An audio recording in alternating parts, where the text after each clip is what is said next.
काही क्षण मीही घालवलेत माझ्या खास मित्रांबरोबर. काही क्षण मीही घालवलेत माझ्या खास मित्रांसोबत. लोक त्या क्षणांना वेळ म्हणतात. लोक त्या क्षणांना वेळ म्हणतात. आम्ही त्यांना जीवन म्हणतो. आम्ही त्यांना जीवन म्हणतो. नमस्कार.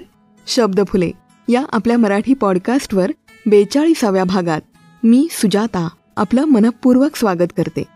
मित्रांनो, आज आपण जी गोष्ट ऐकणार आहोत ती आहे 2 मित्रांची आणि त्यांच्या निखळ मैत्रीची, जिला ना वयाची अट आहे ना रिलेशनशिप स्टेटसची. तर ऐकूयात कथा दोघांची एक गोष्ट. लेखन अभिषेक बुचके. आवाज सुजाता. ऐकूयात. आज शनिवार. संध्याकाळ झाली होती. मोरेश्वरराव गडबडीने तयारी करत होते. त्यांना कुठेतरी जायचं होतं. त्यांच्या बायकोला याचं काही विशेष असं वाटत नव्हतं. त्या निवांत बसल्या होत्या आणि ह्यांची गडबड बघत होत्या. सगळी तयारी झाली आणि मोरेश्वरराव निघू लागले. येतो ग जाऊन, असं घाईनेच म्हणत ते खोलीच्या बाहेर पडले. त्यांच्या पत्नी फक्त हं असं म्हणाल्या आणि मंद हसत त्यांनी मान हलवली. मोरेश्वररावांनी आपली काठी घेतली आणि ते तातडीने निघू लागले. बाहेर बैठकीत मोरेश्वररावांची सून नातवाशी खेळत बसली होती. नातू आजोबांना बघताच आनंदाने उड्या मारू लागला. मोरेश्वररावही त्याच्याकडे बघून हसले. पण आज त्याच्याशी खेळायला मोरेश्वररावांना जराशीही उसंत नव्हती. ते फक्त नातवाच्या डोक्यावर प्रेमाने हात फिरवून तसेच बाहेर पडले. सुनेला वाईट वाटलं. लेकराला जरा खेळवलं असतं तर काही बिघडणार होतं का, असं ते स्वतःशीच म्हणाली. पण हे नवीन नव्हतं. शनिवार संध्याकाळची ही वेळ मोरेश्वरराव कधीच चुकवत नसत. गेल्या अनेक वर्षांचा पायंडा. मोरेश्वरराव घाम टिपत एका घराच्या समोर जाऊन पोहोचले. काठीवर जोर देऊन जरा उभे राहिले. दम खाल्ला आणि मग बाहेरूनच म्हणाले, चला पुंडलिका, तयार आहेस ना? काहीच आवाज आला नाही. आतून आवाज येईल म्हणून ते काही वेळ तसेच उभे राहिले. नंतर मोठमोठ्या पायऱ्या जीवावर आलं असतानाही ते चढले आणि आत डोकावून म्हणाले, अहो सुनबाई, आहात का घरात? काही क्षणात आतून एक मध्यमवयीन स्त्री धावत बाहेर आली. अरे काका, आत या ना, असे बाहेर का थांबलात? नाही हो, पुंडलिक तयार नाही का झाला अजून? कपाळावर आठ्या आणत प्रतिक्रिया आली. आहेत तयार? मुहूर्त घटिका का टाळणार ते? येऊ लागलेत. नेहमीप्रमाणे सुनबाईंनी सासऱ्यांविषयी किरकिर केली. काही वेळाने 10-12 वर्षाच्या एका पोरानं व्हीलचेअरवर बसलेल्या एका वयोवृद्ध गृहस्थाला बाहेर आणलं. चेहरा पांढरा पडलेला, अशक्त वाटणारं शरीर. आयुष्याचा तिटकारा चेहऱ्यावर स्पष्टपणे दिसत होता. दोघांनी एकमेकांना बघितल्यावर हास्य केलं. चेहऱ्यावर प्रफुल्लित भाव उमटले. मोरेश्वरराव आणि पुंडलिकराव हे अगदी लहानपणापासूनचे मित्र. म्हणजे स्वतःच्या कुटुंबापेक्षा जास्त काळ त्यांनी एकमेकांसोबत घालवला होता.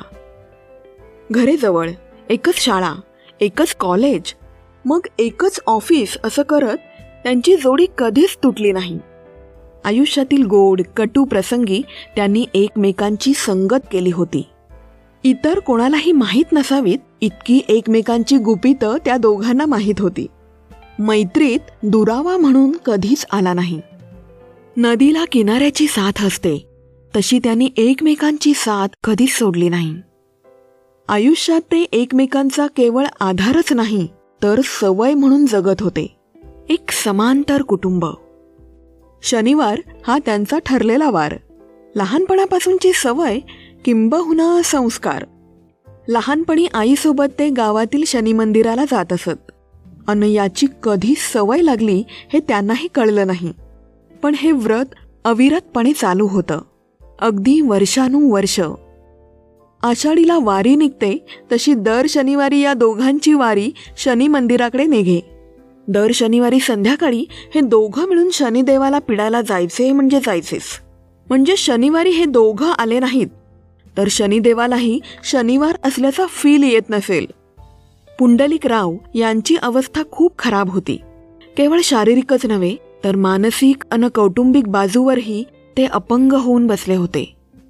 8 वर्षापूर्वी त्यांच्या सौभाग्यवती निवर्तल्या होत्या, तेव्हा ते आतून कोसळले. नंतर 1-2 वर्षांनी शरीरानेही साथ सोडली. अर्धांग वायू होऊन ते निर्जीव देहाचं ओझं वाहत होते.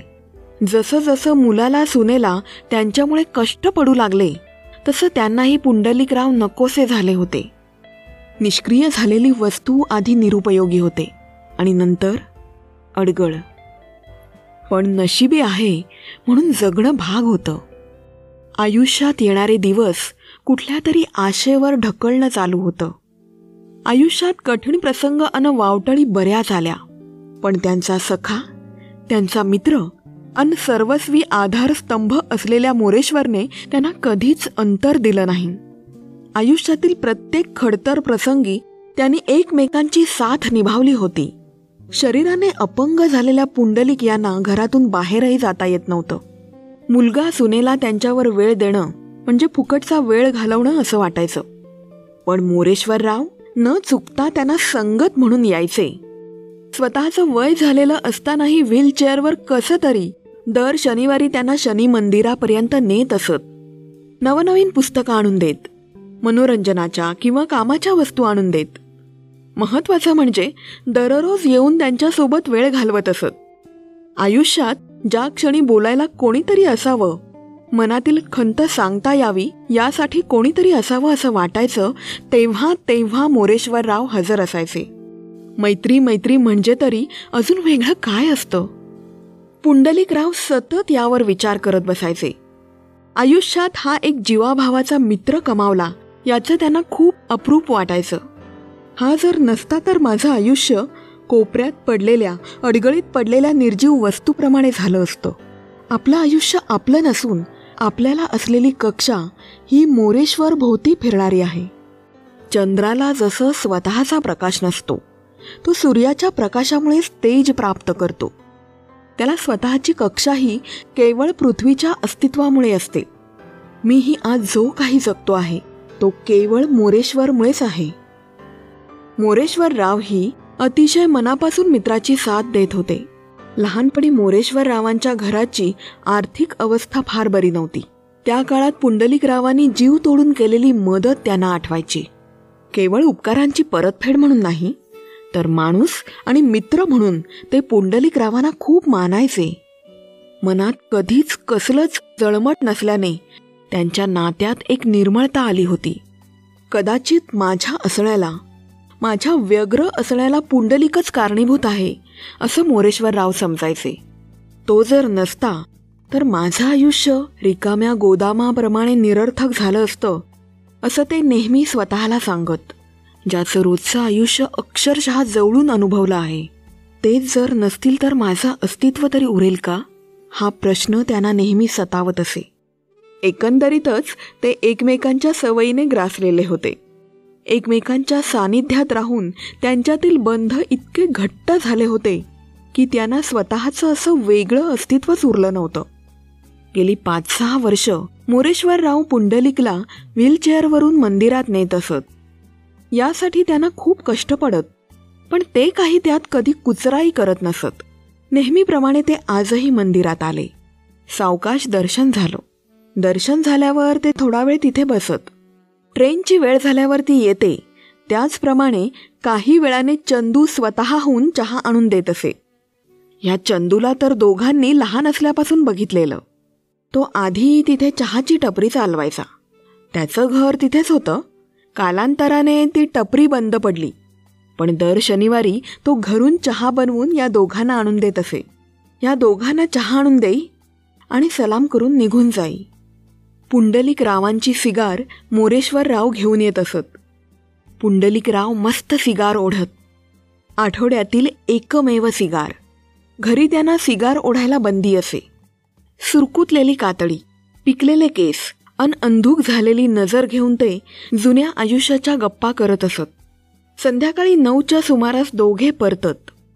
गेल्या कित्येक वर्षांचं हे शेड्यूल नियमित चालू होतं. ह्या मैत्रीचं अनेकांना अप्रूप वाटायचं. कोणी कोणी याला व्यावहारिक रूपही द्यायचे. दोघांच्या घरच्यांना याचा तसा काही त्रास नव्हता. उलट पुंडलिकरावांच्या घरच्यांना तर मोरेश्वररावांचा आधार असणं फायदेशीर होतं, कारण ते पुंडलिकरावांची निम्मी जबाबदारी घेत होते. शनिवारचीच ती सकाळ. मोरेश्वररावांचा मुलगा संकेत धावत पुंडलिकरावांच्या घरी आला. तो गडबडीत पुंडलिकरावांना शोधत होता. काका, काका, चला घरी चला. संकेत पुंडलिकरावांना रडत रडत विनवत होता. अरे पण काय झालं संकेत, असा काय करतोयस? काका, काका, आप्पा ते. पुढचे शब्द न संकेत बोलू शकला न पुंडलिकराव ते ऐकू शकले असते. काय झालं असेल ते त्यांना समजलं होतं, पण एकाएकी असं कसं शक्य आहे? परवा तर येऊन बसून गेला, अगदी मजेत होता. काय झालं असेल? पुंडलिकरावांना घाम फुटला होता. हे भीषण वास्तव त्यांना स्वीकारावं वाटत नव्हतं. पृथ्वीच जर राहिली नाही तर त्याच्या कक्षेत फिरणाऱ्या चंद्राचं काय होणार? ते पूर्णतः कोसळले होते. मनात हलकल्लोळ माजला होता. इतके दिवस, किंबहुना आयुष्यभर, आयुष्यातील जवळजवळ सगळेच दिवस ज्याने व्यापले होते, तो आज सोबत नव्हता. यापुढेही सोबत राहणार नव्हता. आता वाळवंटात एकट्याने प्रवास करावा लागणार होता. ही जाणीवच हेलावून सोडणारी होती. त्यांचं अंग लटपट कापत होतं, काळीज उडत होतं. ते स्तब्ध झाले होते.